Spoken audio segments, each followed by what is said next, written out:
Today is the March 8th. It's the International Women's Day. So just say hello to all the women for your celebration, your Women's Day. And this day, I will give you a very difficult topic to talking about the first crisis happened in China in the year 1949 to 1951. These are 3 years, 49, 50, and 51. It's the new China, that is a revolutionary China or communist China or socialist China, whatever. That is ideology. Give the title of China is a West ideology to describe China. But indeed, it's just a big indigenous Asian country. When they gained the independence, they first met very serious economic crisis. No, I don't want to say the economic crisis. It must be a very complicated situation. We can say that's comprehensive crisis. Not only happen in economic field, but also happen in the social and the political and the different field. So let me try to give the explanation about this title. Why that I set up this title is a revolutionary revenue plus regional war cover the serious inflation crisis. Means that these are two factors. Revolutionary revenue means that there's a peasant country with almost 90% population living countryside. They joined the revolution, and then they created large amount of the revenue. That's institutional revenue. And then the ruling party or the new authority, new governments, utilize or develop this institutional revenues for funding the sovereignty currency system to deal with the high inflation. In the end, means that to use or to develop this big institutional revenue to cover the economic crisis, the cost of the economic crisis.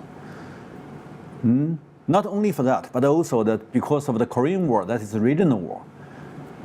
But in the 1940s, the whole world led by these two big countries, United States and the Soviet Union, ran into the Cold War. That is a very special historical period. And among these so-called Cold War, there are several regional wars around China. The first regional war around China is the Korean War. It's the Korean Peninsula. Have a very big battle since the year 1950. So we said that the regional war create large demand to the domestic, to China's industries. So one thing that we can see is institutional revenue. Another one that is outside the war created large demand and to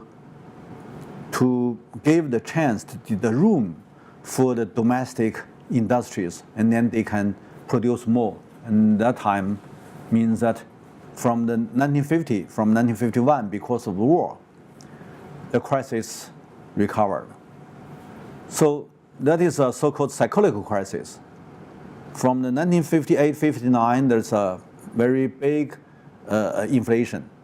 And then from 59, the Communist Party, to be the ruling party, take the power and set up the new governments. The first challenge is that this new governments must solve the problem of the crisis. So we are going to give you 10 topics to divide it. It's more than 67 years Chinese modern history into 10 crises. We will give you the explanation very briefly to explain what happened in modern China since 1949. So this time is the first topic, first lecture. So the preface, I'm trying to tell you that why nowadays, these years, recent years, the international society pay a lot of attention, pay attention to China's growth. And there are somehow these media or some studies, they publish their report talking about the China as an emerging country, as one of the emerging country, will grow up very faster. Even some Western media estimate China will go beyond of United States in the year of 2018. Now this year is 2017. Next year is 2018. We can see what happened. And especially that when the new president takes power in the United States, a lot of people think that he is a very urgent, want to regenerate the American physical economy, means the industries. That is caused by the Chinese industries. Now China realized industrialization and then have a large amount of yield of the industrial sector. And then set up such kind of competition with Western society, with Western countries. So that is why they are very urgent to give a lot of explanations on the Chinese growth. So that is I think that is why they concern, because China grew up as an industrial country, industrialized country. And then I think that we need, besides this, these very recent comments on China's growth, China rising or so what, many different explanations. But we need to learn how to follow the economic regulation. So here I put two curves. Up one is United States, lower one is Chinese, to show that the cyclical crisis, up and down, is a kind of regulation economically. And before any country, before this country run into the industrialization, the economic growth is almost even, no big change. Because that if you are in agricultural production, means the agricultural history, only affected by the climate. Or natural disasters, flood, or wind, or big snow, or whatever. But when you run into the industrialization, you have a multiple risk. Not only one sector, natural disaster or some climate change. When you start to have a so-called mass production, means that the market is uncertainty. The economic should be uneven. So up and down, that will be the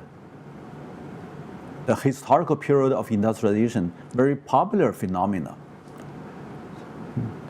So no matter this country claim what isms, like United States claim that United States is a capitalist country or imperialist country, whatever ideology describe this country is what kind of system. Or China, a lot of people think that China is a communist country or socialist country, whatever.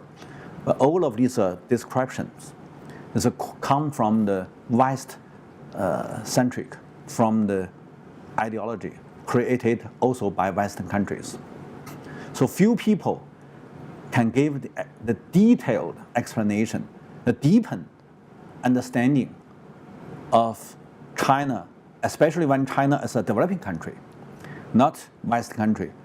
The difference is very, very clear to understand.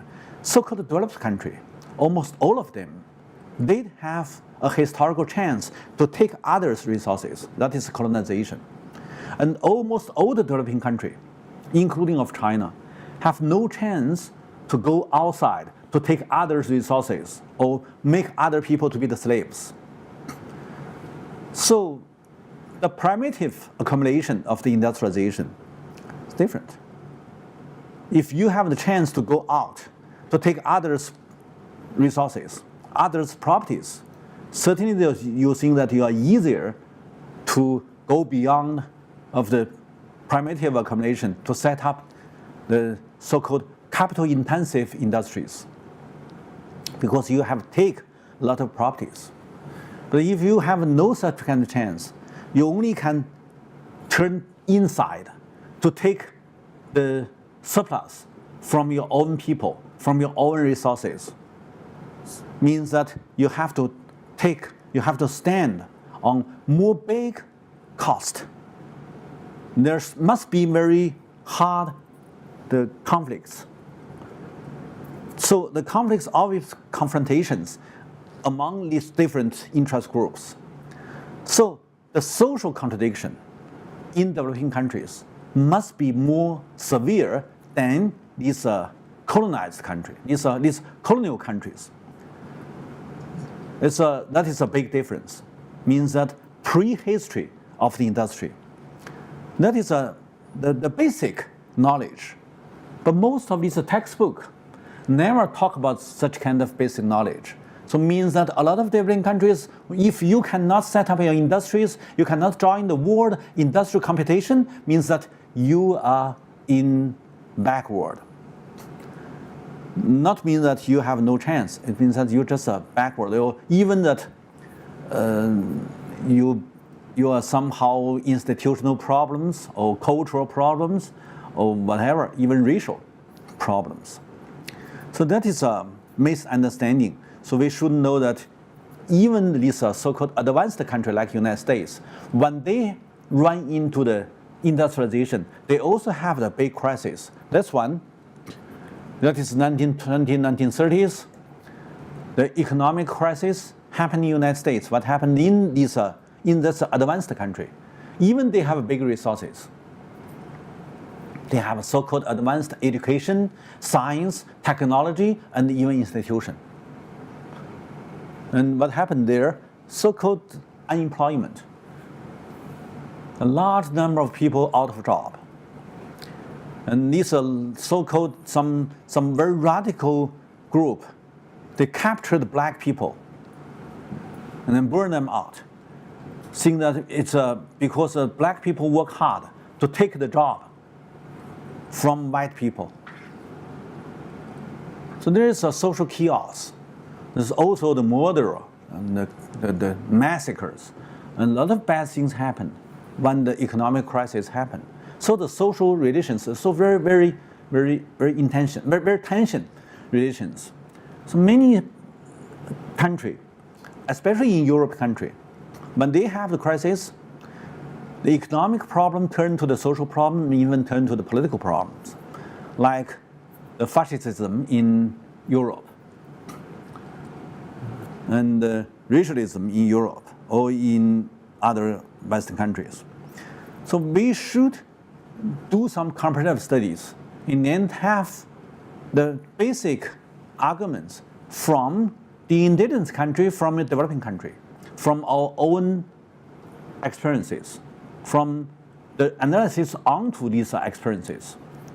So now we have to talking about what is the creative, theoretical creative.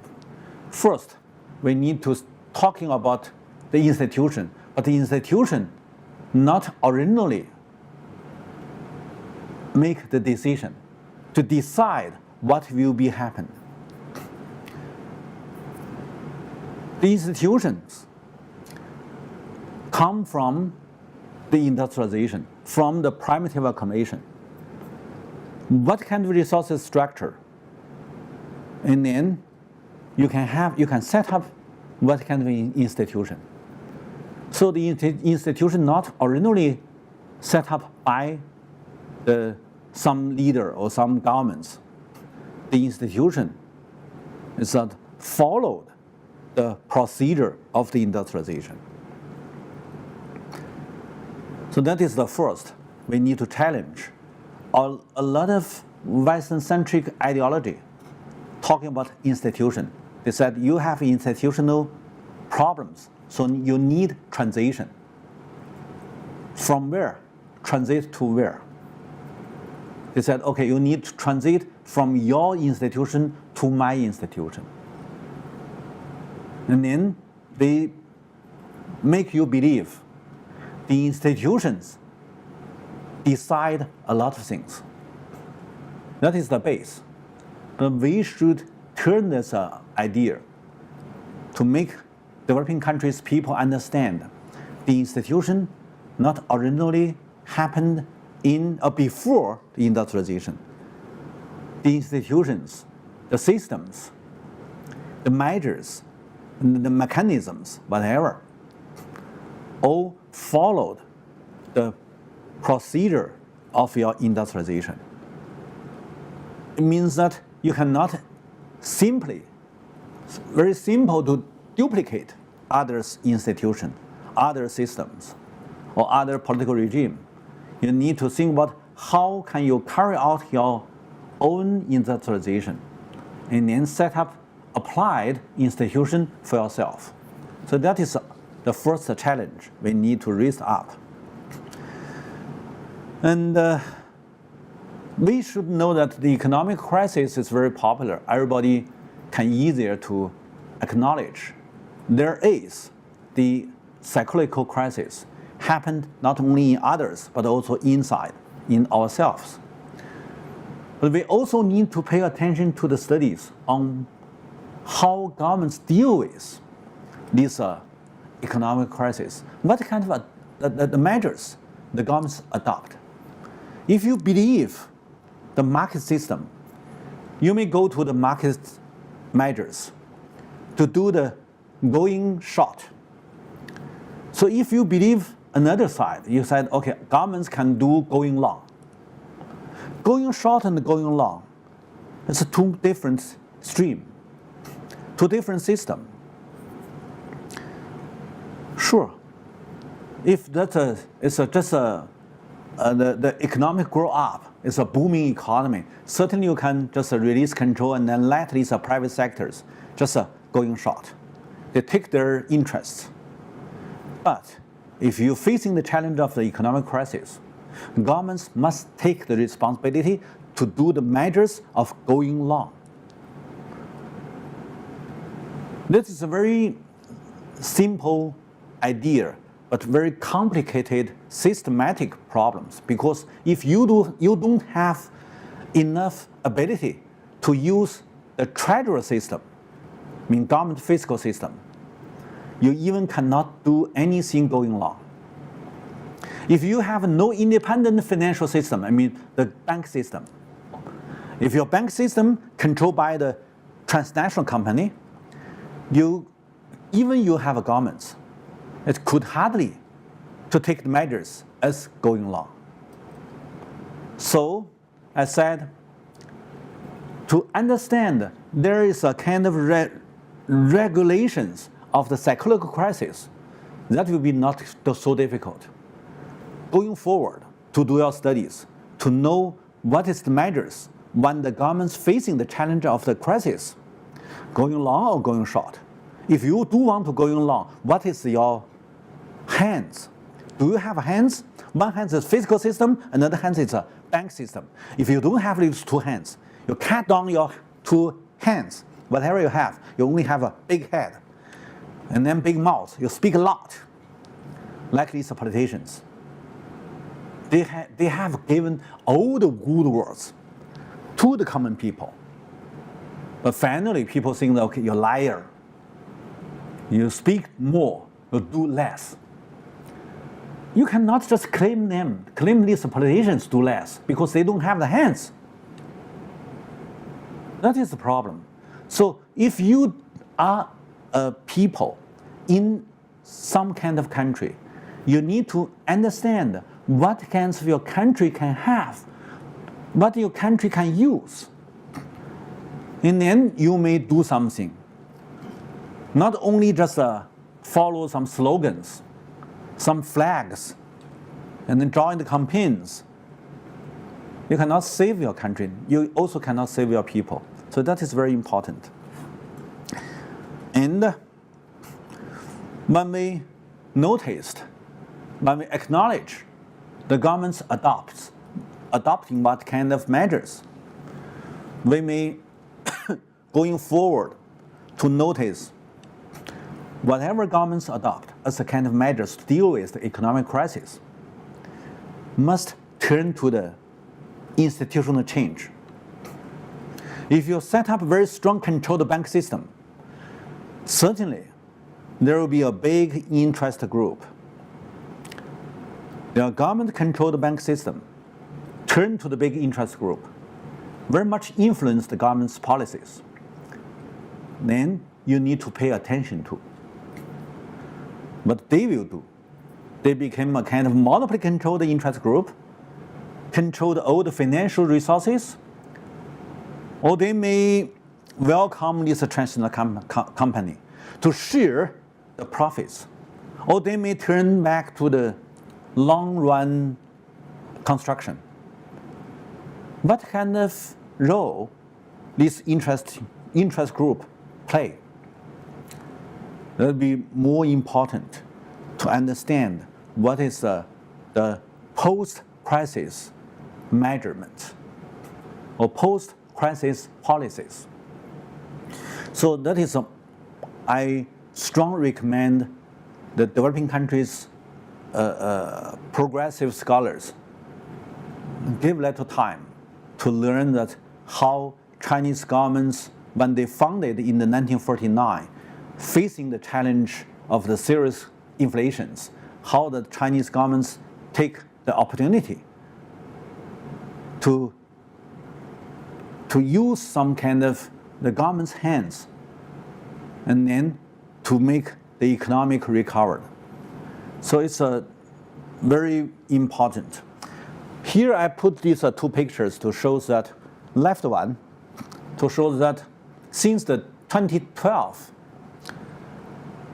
China has become the top one industrialized country.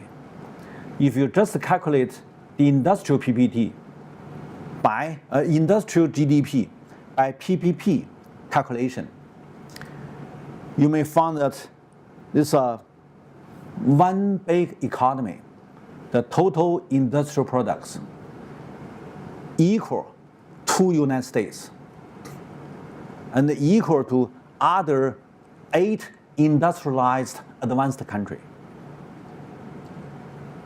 Means that nowadays China regained the position as the beginning of 19th century.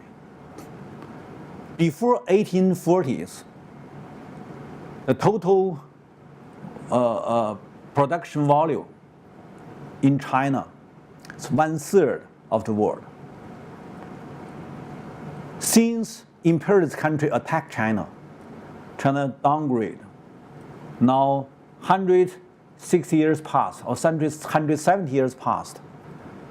China regained the position as 1/3 of the total amount of the world economic volume. And just not the same concept, only industries. China now can have 1/3 of the total industrial products. Here, it's a very interesting to show that, okay, they have a dialogue. And German, now they still be a very big industrial country. China also. So they all have these two. But new president of United States only have a small one. This picture shows that the industry in United States only 11% of the total GDP. But in China, the industrial nowadays still 37 to 38% of the total GDP. German, similar. So in these countries, I mean, in China, in Germany, industrial GDP still be 1/3. And the total amount of the Chinese industrial products to the world is 1/3. So that is a new phenomenon. Make people pay attention to China, make people concern China. So let's going to talk about the historical constraints. Almost all of these developing countries, including of China, want to learn from Western countries. But the critical issue of these developing countries is that they cannot learn West because no chance for recolonize. So the Western countries can have such kind of historical opportunity, other developing countries cannot. So that means all of this population, you cannot send them out. So China now is the biggest population country with 1.37 billion. This population give you a very heavy pressure as a heavy burden. If you are going to set up industries, the industries have an inside mechanism. The inside mechanism is what? It's capital intensive and then reduce the labor. These are big population countries all need to pay attention to employment because you have a very big population. But if you set up industries always create the capital, reduce the labor. Employments will be the big problems. So in 1930s, you can see that it's black-white pictures to show that in 1930s, it's because of this crisis happened in 1930s. The KMD governments cannot solve the problems. So large number of the population to be the migrants, no job, flow as a flood. And this one is 2008. When United States happened to have the financial turmoils, the overseas demand large decreased. So from 2008, there are a large number of the labor in the coastal China lay off. When they want to go back to their home village, there is a natural disaster happened because of a global warming. And then there's a lot of electricity facilities freezed. And so no electricity supply. And these electricities, there's energies, the transportation stopped. So these are thousand people hustled in the squares in front of the railway station. That will be a social chaos. So I don't want to give more details about such kind of story, but just tell you the pictures shows that this big population country always be developing country. So if you go to this country less population, it must be the colonial country or colonized country. Colonized country means that you have indigenous people lost, and colonial people come to take the resources, and then the population size is smaller. And these colonial master countries, they send out a lot of people, and then the indigenous inside became smaller. So let's compare these two basic situations. You may know that how difficult in developing countries when they want to set up industries. So the precondition is quite different. So that's because of the colonization, there is a three different capitalism. Three parts of the world. So we divided the whole world into three parts.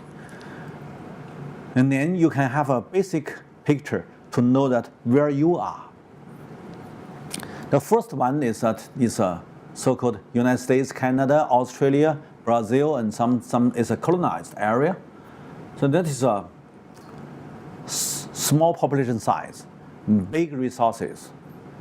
They have a more advantage, more priorities to run their industrialization.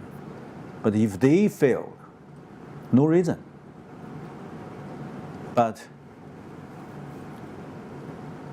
nothing. The second part is so-called the colonial master countries. That's old Europe. The old Europe all set up the industries. And the people, because of they set up the industries, and so they all facing the challenge of overproduction. That is why the First World War, the Second World War, all happened in Europe. I don't want to give a more explanation about what is the culture in Europe.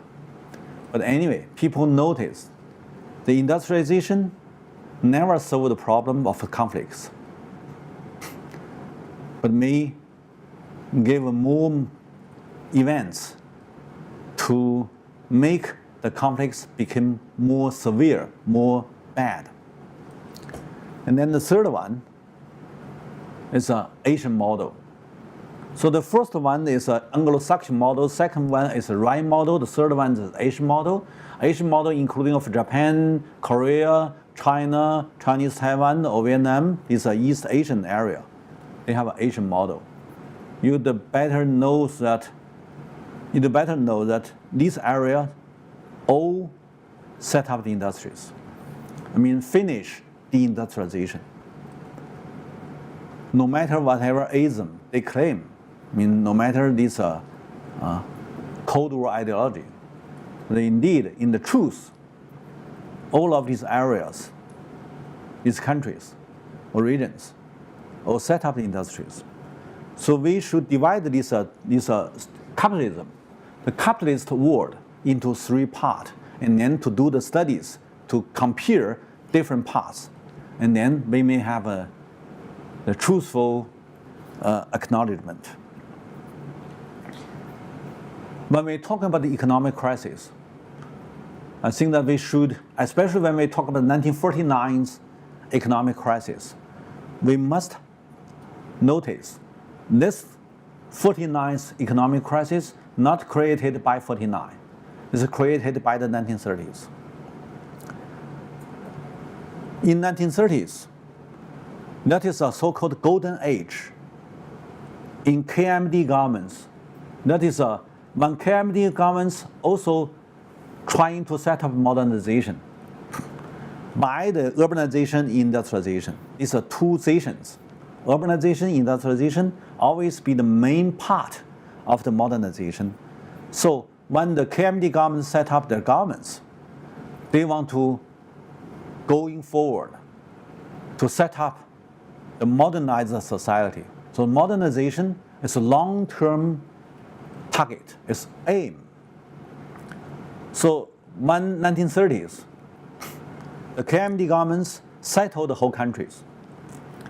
Nominally, all the local warlords joined the central governments, claim central power.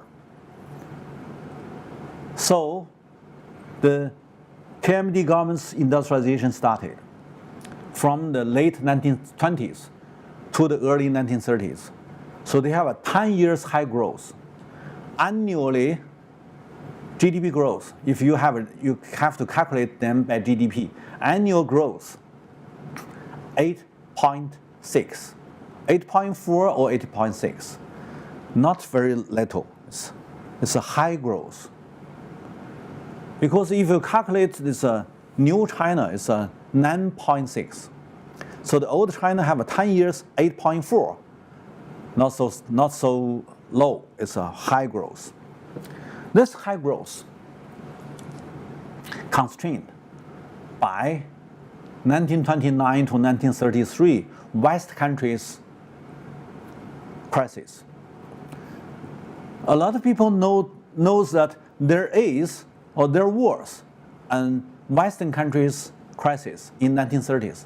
Few people understand the golden age in 1930s, old China, KMD government's China.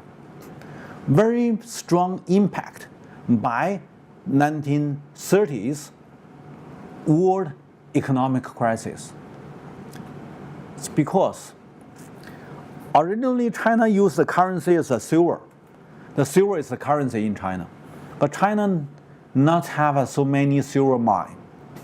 So China large import silver since 15th century. Since 15th century, not 20th century. China large amount import silver 500 years. Because China export a lot. China's tea and silks. So they got large number of the trade surplus. These are trade surplus. China not need products. They only need silver. So large number of silver flow into China for almost 500 years. To make whole China have no silver mine, but China, the whole society, use the silver as the currency.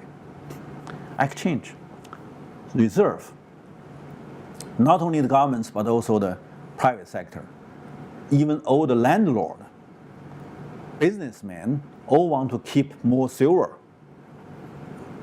as properties to show that they are rich enough. They have many silvers, and even they put underground for their young generation, for their family sustainability.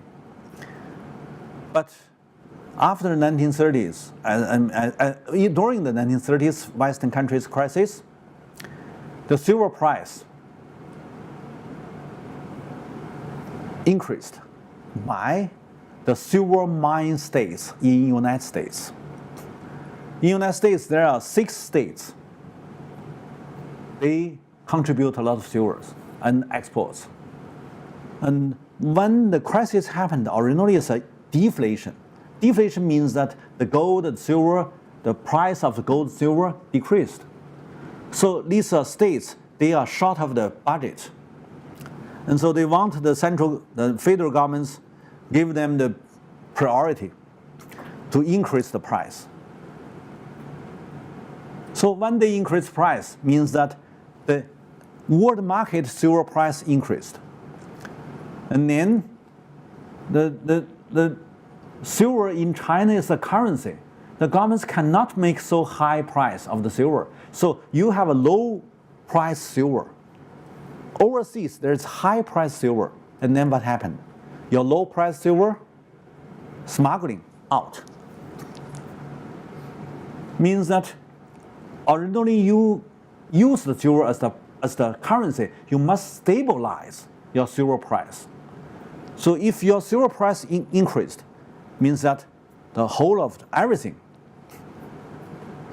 will be very much bad impact. So, but when the silver flow out, smuggling flow out, and then means that you have a shortage of the silver. Means that inside of Chinese silver markets, the price will be more higher and higher. So that impact the whole of the economic growth. And then enforce the KMD governments change the financial system, issue the paper money. The paper money originally in 1950 is issued in the November of 1935 in name of 法币. I don't know how to translate it in English. 法币 means a legal currency, but it's paper currency. That is the first when the Chinese economy turned to the industrialization and the urbanization, and then followed money system reform. From the silver system reform to the paper currency system. That is the first time KMD governments want to set up the sovereignty currency system. that is a legal currency system. It's a sovereignty currency system. If the governments win, they will stabilize the economy, not very much influenced by the overseas silver markets. So this effort is very important. Even that is old governments, but we need to be very objective to give an analysis about such kind of effort. It's important. But when these KMD governments want to stabilize the new money system, they're facing the big challenge of Japan, because Japan is that time failed to fight with Soviet Union in Mongolia, that is area. Originally, Japan supported by British and United States. Going forward to the north, attack Mongolia and Siberia to take the resources from these areas. That is why the United States and the British all back up Japan. And then, that time, in 1930s, when Japan failed in the battle with Soviet Union's army, Japan turned back to the south. The first strategy is control the northeast China. And then second, going to the North China, Hubei. That happened in the same year, 1935, when the KMT governments want to stabilize the currency system. Japanese army controlled the North China. And then when they control these areas, they increase the silver price to make all these gold and silver flow to the North China, controlled by Japan. And then when these KMT governments lost this silver and the gold, their legal currency, their paper currency, have no base or less base. So means that the currency will be reduced. I mean, the currency value will be reduced. That is the computation. So from 1936,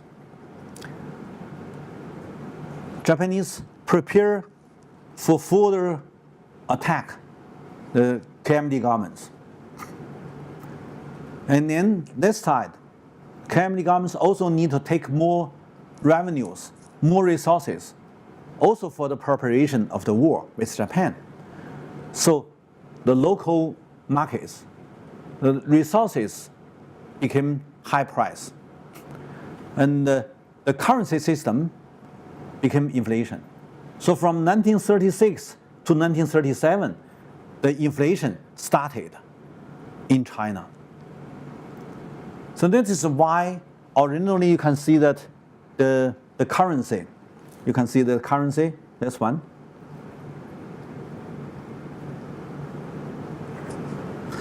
The left side, upper one, when they just issue this paper currency, the value of the currency is smaller, 20, that's one.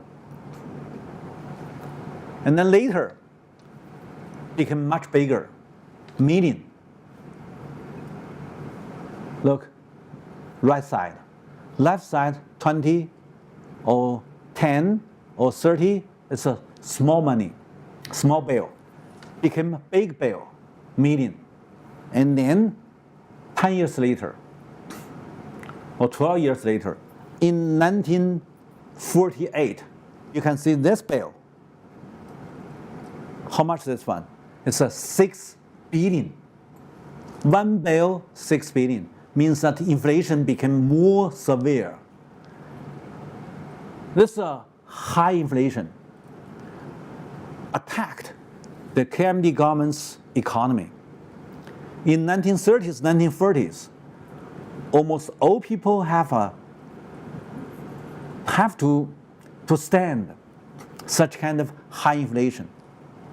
Almost in industries, almost all of the industries cannot stand. All the local business cannot stand because high inflation very bad attacked the economy. the physical economy. Another side, there's so many white sheet, small piece of papers. What's that? That is a Communist Party's area. This is a guerrilla-controlled area. They don't have currency, but they need resources. They need to take some clothes, some foods, and whatever. And so, but they don't have the currency, no legal money. How they deal with the problems? They gave the white sheet. White sheet means that I signed how much grain I took from your village, how much clothes, how much shoes, and whatever, and how many labors you contribute to the guerrilla movements. All give you a certificate. And then these certificates means that they don't need modern economic system. They use very traditional one. But that's low cost. And then the local people believe that when you win, you set up a new authority, you should pay back. So it means that they have no modernized economy sector. They have no such kind of sectors, modern sectors. But the guerrilla movements, they can be succeeded to mobilize the common people join the guerrilla movements, they will win the fightings. So one is modernization with very high cost. Another is very traditional way in this rural area. So finally, you found that rural surrounded the city. The villages surrounded this industrialized city. And that is a so-called 农村包围城市. And that is the way of the Chinese Revolution success. So when we give such kind of description, it's a story to show that when this countryside surround the cities as the Chinese Revolution success, the way of success. But finally, these guerrilla people all need to control the big cities. When they take the cities, they need to run the cities. That is a challenge. So you cannot stop outside the door, outside the gate of the city. No, you got to inside. So they said, take these cities. It's our next stage of the revolution. But how to run the cities will be more difficult than by taking the cities.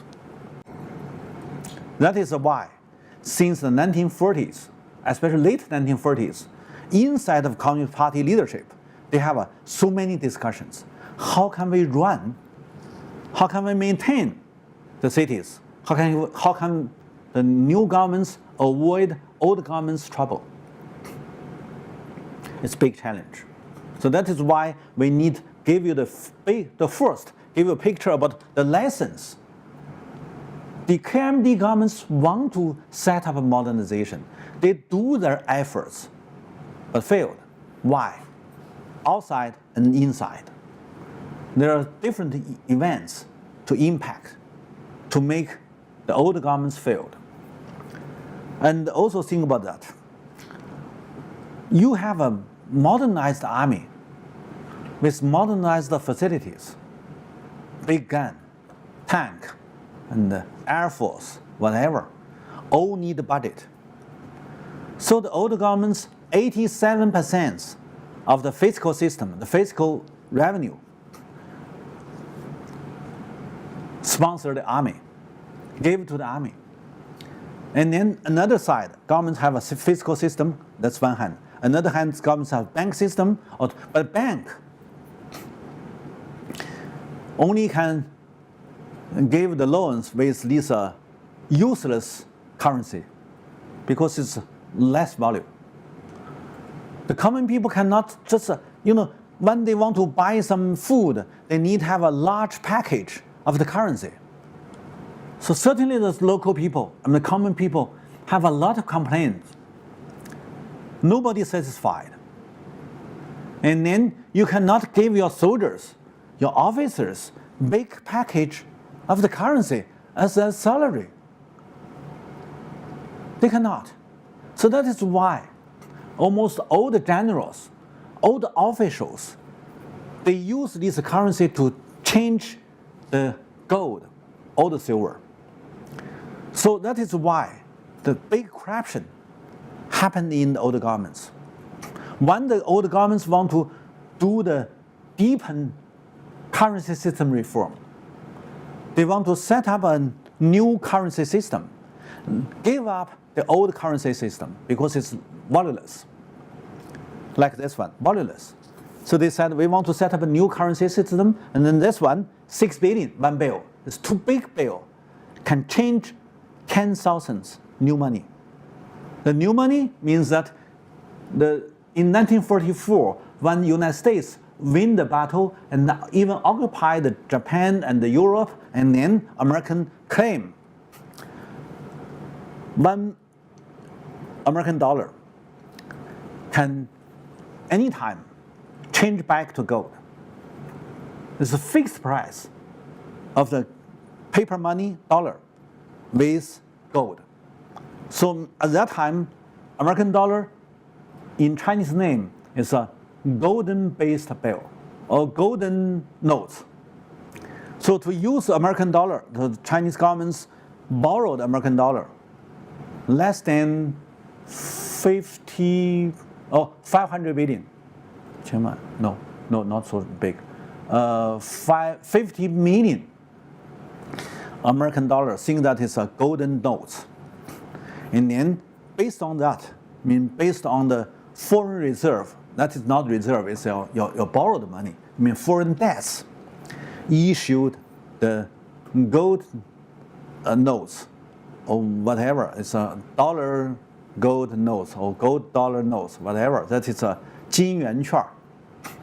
And meanwhile, governments enforce all the private sector, including of the officials and the officers, contribute whatever you have as a gold and silver.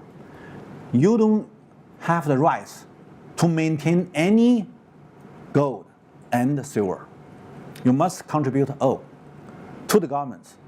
The governments want to reset up the base. It's a treasury. And then, based on that, governments control how much gold, and then reissue the sovereignty money system. It's also a very good effort. Failed again. Only 4 months, because nobody want to contribute the gold and silver to the governments. Means that parted. So when the KMT governments failed of their so-called deepening financial system reform failed, the governments failed, collapsed. And the army, they have millions, modern armed army, also disbanded, dismissed. So the peasants join the guerrilla movements. They don't need so many modern sectors. They win the fighting to take the big cities, but they have no experience how to maintain the city economy, how to deal with the high inflation. Think about these peasants, revolutionaries, leader. They may familiar with how to mobilize people join the guerrilla, but they have any knowledge of running modern economy. So that is very interesting. So when we talk about this one, we should give you the detailed stories. The first, KMT governments retreat from the mainland to Taiwan. Before that, they gave order to make the central bank transfer out all the gold and silver to Taiwan. So in Taiwan as an island, just a several million population, enough to set up the currency system based on gold reserve. So the Taiwan currency system is stabilized. Very strong facilitates the Taiwan economy.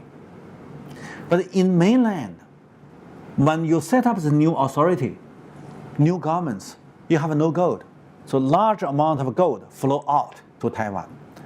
And then when you take these big cities, everything you need to pay. That is not countryside, self-service, or not service, self-reliance. The city, everything, every day, you need to contribute the food, the clothes, the coal, whatever. You need to give them.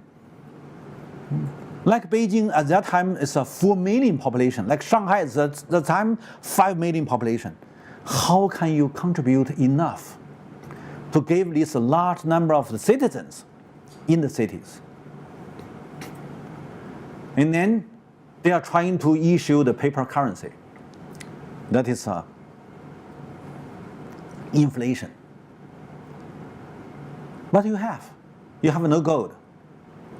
You also have no products, no physical resources. You only said, okay, we win the fight. We set up the governments. But that is a part of the country. It's politically. What is your economic efforts? What you can do? So look at this one.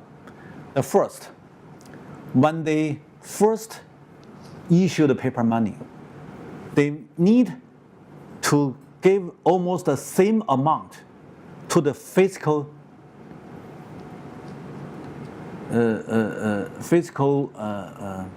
deficit. When you want to feed the whole of the cities by fiscal system, by the government's fiscal system, it means that the large deficit immediately grow up. Let's turn to the deficit.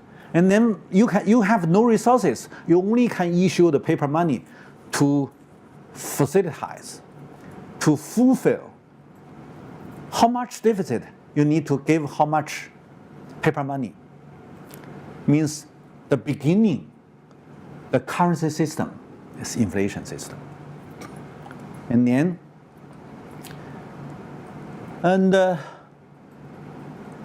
this private sector is businessmen. For them, inflation, not only the pressure, very heavy, but also the chance. If you can take some rice or some clothes or whatever resources, means that you do have the chance to enjoy the high price. If you buy, means 100. Several days later, maybe 500, because inflation. So it means that a lot of private sector join the markets to take the physical products for the increments of the rise, of the price. That is a kind of speculation. So there's no normal markets. And also, these private sectors invest into the silver. The governments give the order, silver must contribute to the governments. Like KMD governments, the same. But you cannot stabilize the silver price. You said, okay, 100 new money, new currency, can have one piece of the silver. 2 days later, 10 times increased. You cannot stop. So governments want to use the market's way. So markets is good. So they want to use the markets. So they do the auction. Governments do have some silvers. They do the auction. And immediately taken by all these private sector. Governments failed. And then the silver price, not 10 times, this time 18 times.